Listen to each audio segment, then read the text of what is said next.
ঘরের একচিলতে বাগানে নিজে থেকেই যখন কোনো সবজি বা ফল ধরে তার স্বাদ কিন্তু অনেক বেশি হয় বাজারে কিনে আনা শাকসবজির থেকে।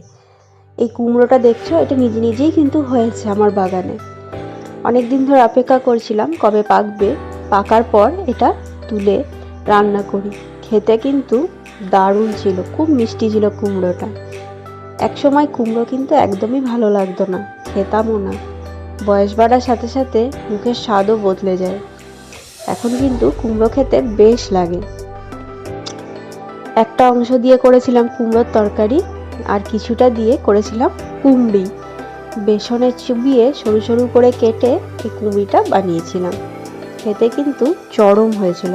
তোমরা কারা কারা কুমড়ো ভালোবাসো অবশ্যই কিন্তু কমেন্টে জানিও, আর কারা ভালোবাসো না তারাও জানিও।